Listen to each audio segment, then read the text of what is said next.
In the third part of Yorgos Lanthimos' Kinds of Kindness, human anatomy is now carefully weighed in terms of its dimensions, possibly because the cult behind the resurrection experiment does not want to repeat the mistake of a past story, namely a Liz twin whose feet don't match the original.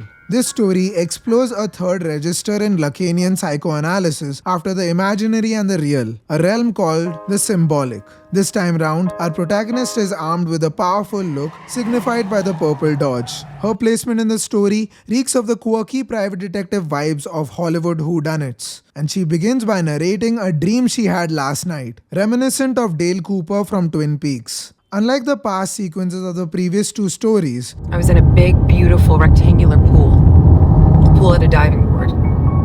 Anyway, that's not important. What's important is I was stuck at the bottom of the pool. this time the sequence holds direct plot significance to the mission of the characters, validating their symbolic potency. In this final part of the triptych, family life is far away from the protagonist as she sneaks into her own empty house to conduct a ritual on her daughter's bed. Our two protagonists, Emily and Andrew, reveal themselves to be a part of a sexual cult that collects pure water, and this arrangement places the cult at the center and relegates the family to the periphery. These members, in fact, seem to have dreams that are monitored and shared to the guru of the cult, Omi. This reveals to us how the psyche of the individual now bows down to the symbolic order of the collective. This cult keeps a check on the entire body of its members using its rituals, effectively regulating their food, water, and sexual intercourse.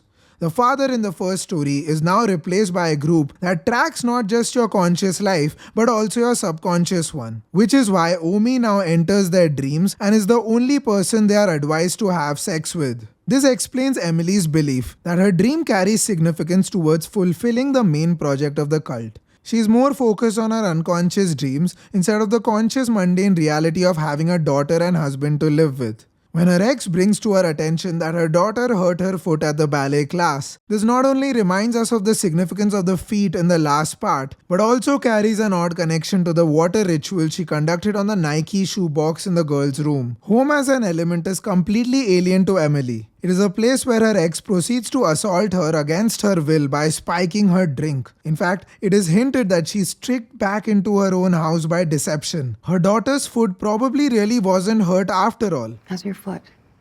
My foot? And this seems to be a trend from the previous story. In possibly the saddest moment of the film, Emily is distressed about this only because of what it'll mean to her membership in the group. She seems to have become the animal of a cult that unfortunately has no personal esteem or feelings. But speaking of animals, dogs make a comeback into this world when Emily causes a bruise on the leg of one in order to get Ruth's attention, just like the self did in the first story and the other did in the second story. It is unfortunate that often in the ritualistic realm of the symbolic, it is often the animals that end up becoming the scapegoats. In this story, it is interesting to see how the foot goes back to becoming a plot device, Go.